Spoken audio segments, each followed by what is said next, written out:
புதுவை மாநிலத்தில் உள்ள மீனவர்களுக்கு தடைக்கால நிவாரண உதவித்தொகை 11,15,00,000க்கான காசோலையை முதல்வர் ரங்கசாமி சட்டப்பேரவையில் வழங்கினார். காலாப்பட்டில் நடந்த மத்திய அரசு திட்டங்கள் குறித்த விழிப்புணர்வு நிகழ்ச்சியில் கவர்னர் தமிழிசை சவுந்தரராஜன் கலந்து கொண்டு பயனாளிகளுக்கு நலத்திட்ட உதவிகளை வழங்கினார். இறப்பு நிகழ்வுகளை 21 நாட்களில் பதிவு செய்ய வேண்டும் என உழவர்கரை நகராட்சி அறிவுறுத்தியுள்ளது. வில்லியனூர் அருகே பைக் மீது ஜீப் மோதிய விபத்தில் தந்தையும் மகனும் உயிரிழந்த சம்பவம் அப்பகுதியில் சோகத்தை ஏற்படுத்தியுள்ளது. புதுச்சேரியில் கடல் நீர் செந்நிறமாக மாறியது குறித்து நிபுணர்கள் குழுவினர் குருசுக்குப்பம் கடல் பகுதியில் ஆய்வு மேற்கொண்டனர். புதுவை மாநிலத்தில் உள்ள மீனவர்களுக்கு தடைக்கால நிவாரண உதவித்தொகை 11,15,00,000க்கான காசோலையை முதல்வர் ரங்கசாமி சட்டப்பேரவையில் வழங்கினார். புதுச்சேரி சட்டப்பேரவையில் உள்ள முதல்வர் அலுவலகத்தில் மத்திய அரசு திட்டத்தின் கீழ் கடந்த 2020-21 ஆண்டுக்கான மீன்பிடி தடைக்கால நிதியுதவி வழங்கும் நிகழ்ச்சி சட்டப்பேரவையில் உள்ள முதல்வர் அலுவலகத்தில் நடைபெற்றது. புதுச்சேரி, காரைக்கால், மாஹே மற்றும் யானாம் பிராந்தியத்தில் உள்ள 24,786 உறுப்பினர்களுக்கு தலா 4,500 ரூபாய் வீதம் 11,15,37,000 ரூபாய் வழங்கப்பட்டது. அவரவர் வங்கிக் கணக்கில் இன்று முதல் செலுத்தப்பட்டது. இந்த நிகழ்ச்சியில் முதல்வர் ரங்கசாமி கலந்து கொண்டு தொடங்கி வைத்தார். இந்த நிகழ்ச்சியில் சபாநாயகர் செல்வம், அமைச்சர் ஜெயக்குமார் மற்றும் அரசு அதிகாரிகள் உடனிருந்தனர். காலாப்பட்டில் நடந்த மத்திய அரசு திட்டங்கள் குறித்த விழிப்புணர்வு நிகழ்ச்சியில் கவர்னர் தமிழிசை சவுந்தரராஜன் கலந்து கொண்டு பயனாளிகளுக்கு நலத்திட்ட உதவிகளை வழங்கினார். நமது லட்சியம் வளர்ச்சி அடைந்த பாரதம் என்ற மத்திய அரசின் திட்டங்கள் குறித்த விழிப்புணர்வு நிகழ்ச்சி காலாப்பட்டு சுனாமி குடியிருப்பு பகுதியில் நடைபெற்றது. விழாவில் கவர்னர் தமிழிசை சவுந்தரராஜன் கலந்து கொண்டு மத்திய அரசின் திட்ட பயனாளர்களுக்கு நலத்திட்ட உதவிகளை வழங்கினார். அதனைத் தொடர்ந்து பிரதமர் வீடு கட்டும் திட்டத்தின் கீழ் கட்டப்பட்டுள்ள வீடுகளை பார்வையிட்ட கவர்னர் 2024 ஆண்டுக்கான நாட்காட்டியை பயனாளிகளுக்கு வழங்கினார். இந்த நிகழ்ச்சியில் ஆதிதிராவிடர் நலத்துறை இயக்குநர் இளங்கோவன் மற்றும் அரசு அதிகாரிகள் உட்பட அப்பகுதி மக்கள் திரளாக கலந்து கொண்டனர். இறப்பு நிகழ்வுகளை 21 நாட்களில் பதிவு செய்ய வேண்டும் என உழவர்கரை நகராட்சி அறிவுறுத்தியுள்ளது. உழவர்கரை நகராட்சி ஆணையர் வெளியிட்டுள்ள செய்திக்குறிப்பில், உழவர்கரை நகராட்சிக்கு உட்பட்ட பகுதியில் நிகழும் பிறப்பு மற்றும் இறப்பு நிகழ்வுகள் கட்டாயம் பதிய வேண்டும் என்றும், வீடுகளில் நடைபெறும் இறப்பு நிகழ்வுகள் சிலர் அறியாமையின் காரணமாக பதியாமல் விடுகின்றனர் எனவும் தெரிவிக்கப்பட்டுள்ளது.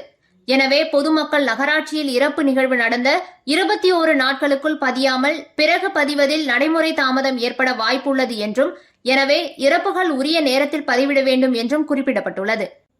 பிறப்பு மற்றும் இறப்பு சான்றுகள் பெற மக்கள் அதிக அளவில் வருவதால் பொதுநலன் கருதி புதுச்சேரியில் அனைத்து பொது சேவை மையங்களிலும் பெற்றுக்கொள்ள வசதி செய்யப்பட்டுள்ளது என்றும் குறிப்பிடப்பட்டுள்ளது. வில்லியனூர் அருகே பைக் மீது ஜீப் மோதிய விபத்தில் தந்தையும் மகனும் உயிரிழந்த சம்பவம் அப்பகுதியில் சோகத்தை ஏற்படுத்தியுள்ளது. புதுச்சேரி வில்லியனூர் அடுத்த அகரம் பகுதியைச் சேர்ந்தவர் திருமுருகன். இவர் நேற்றிரவு தனது மகன் அரவிந்த்ராஜுடன் கூடப்பாக்கத்தில் பால் வாங்கிக் கொண்டு பைக்கில் வீட்டிற்கு புறப்பட்டார். அப்போது வில்லியனூரிலிருந்து 10 கண்ணு நோக்கி வந்த ஜீப் பைக் மீது மோதியதில் திருமுருகன் சம்பவ இடத்திலேயே உயிரிழந்தார். படுகாயமடைந்த அரவிந்த்ராஜை அங்கிருந்தவர்கள் மீட்டு அருகில் உள்ள தனியார் மருத்துவமனையில் சேர்த்துள்ளனர். அங்கு சிகிச்சை பலனின்றி அவரும் உயிரிழந்தார். இதுகுறித்து வில்லியனூர் போக்குவரத்து போலீசார் வழக்கு பதிந்து விசாரணை மேற்கொண்டு வருகின்றனர்.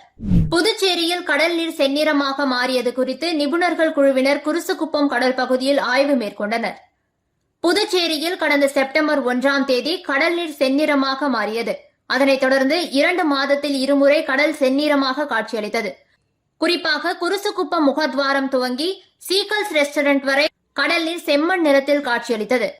இதனை அறிந்த தேசிய பசுமை தீர்ப்பாயம் தானாக முன்வந்து விசாரணை செய்து புதுச்சேரி மாசு கட்டுப்பாட்டு குழும உறுப்பினர் செயலர் ரமேஷ் தலைமையில் குழு அமைத்து ஆய்வு அறிக்கையை சமர்ப்பிக்க உத்தரவிட்டது. அதன் பேரில் சிறப்பு குழுவினர் புதுச்சேரி மாசு கட்டுப்பாட்டு வாரிய அலுவலகத்தில் கடல் செந்நிறமாக மாறியது குறித்து ஆலோசனை நடத்தினர். தொடர்ந்து குருசுக்குப்பம் கழிவுநீர் வாய்க்கால், கடலில் கலக்கும் பகுதியில் ஆய்வு நடத்தினர். பின்பு கடல் நீர் மாதிரிகள் சேகரித்தனர். தொடர்ந்து வாய்க்கால் பகுதியில் உள்ள காகித ஆலை, சாயப்பட்டறைகளை ஆய்வு செய்த குழுவினர் 15 நாட்களுக்குள் அறிக்கை தயாரித்து பசுமை தீர்ப்பாயத்தில் சமர்ப்பிக்கப்படும் என்றனர். புதுச்சேரி காவல்துறையில் காலியாக உள்ள 500 ஊர்காவல் படை வீரர் பணியிடங்களுக்கு மொத்தம் 20,189 பேர் விண்ணப்பித்துள்ள நிலையில் உடற்தகுதி தேர்வு ஜனவரி முதல் வாரத்தில் நடத்த திட்டமிட்டுள்ளதாக தகவல் வெளியாகியுள்ளது. புதுச்சேரி காவல்துறையில் ஊர்காவல் படை வீரர்களுக்கான தேர்வு அறிவிப்பு கடந்த அக்டோபரில் வெளியானது. 420 ஆண் 80 பெண் ஊர்காவல் படை வீரர்கள் தேர்வு செய்யப்பட உள்ளனர்.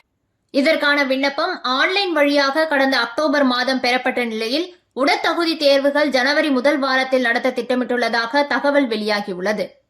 மலேசியா நாட்டில் நடந்த ஆசிய அளவிலான வலுதூக்கும் போட்டியில் புதுச்சேரி வீரர் விஷால் 4 தங்கப்பதக்கம் மற்றும் ஸ்ட்ராங் மேன் பட்டத்தை வென்று சாதனை படைத்துள்ளார். மலேசியா நாட்டில் சிறப்பு பிரிவினருக்கான Asian classic power lifting championship போட்டி நடந்தது. இதில் ஆசிய கண்டத்தில் உள்ள 27 நாடுகளைச் சேர்ந்த 440 வீரர்கள் பங்கேற்றனர். இந்தியாவின் சார்பில் புதுச்சேரி வீரர் விஷால், புதுச்சேரி வலுதூக்கும் சங்க செயலாளர் பிரவீன்குமார் தலைமையில் 6 வீரர்கள் கலந்து கொண்டனர். ஆசிய அளவில் நடந்த போட்டியில் புதுச்சேரி வீரர் விஷால் 4 தங்கப்பதக்கம் மற்றும் ஸ்ட்ராங் மேன் ஆஃப் ஆசியா பட்டத்தையும் வென்று சாதனை படைத்துள்ளார். இவருக்கு பல்வேறு தரப்பினரும் பாராட்டு தெரிவித்து வருகின்றனர்.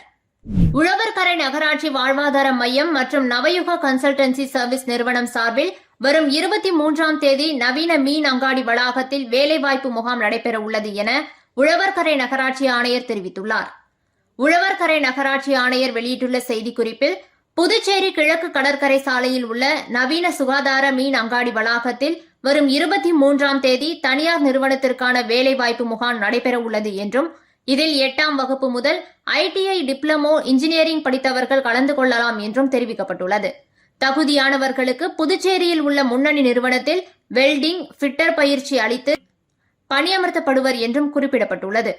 முகாமில் தேர்வு செய்யப்படும் அனைவருக்கும் 15,000 ரூபாய் முதல் 20,000 ரூபாய் வரை ஊதியம் வழங்கப்படும் என குறிப்பிடப்பட்டுள்ளது. புதுவை மாநிலத்தில் உள்ள மீனவர்களுக்கு தடைக்கால நிவாரண உதவித்தொகை 11,15,00,000க்கான காசோலையை முதல்வர் ரங்கசாமி சட்டப்பேரவையில் வழங்கினார். காலாப்பட்டில் நடந்த மத்திய அரசு திட்டங்கள் குறித்த விழிப்புணர்வு நிகழ்ச்சியில் கவர்னர் தமிழிசை சவுந்தரராஜன் கலந்து கொண்டு பயனாளிகளுக்கு நலத்திட்ட உதவிகளை வழங்கினார். இறப்பு நிகழ்வுகளை 21 நாட்களில் பதிவு செய்ய வேண்டும் என உழவர்கரை நகராட்சி அறிவுறுத்தியுள்ளது. வில்லியனூர் அருகே பைக் மீது ஜீப் மோதிய விபத்தில் தந்தையும் மகனும் உயிரிழந்த சம்பவம் அப்பகுதியில் சோகத்தை ஏற்படுத்தியுள்ளது. புதுச்சேரியில் கடல் நீர் செந்நிறமாக மாறியது குறித்து நிபுணர்கள் குழுவினர் குருசுக்குப்பம் கடல் பகுதியில் ஆய்வு மேற்கொண்டனர். இதுபோன்ற பல சுவாரஸ்யமான செய்திகளை உடனுக்குடன் தெரிந்து கொள்ள நமது சோழர்களம் யூடியூப் சேனலை சப்ஸ்கிரைப் செய்து கொள்ளுங்கள்.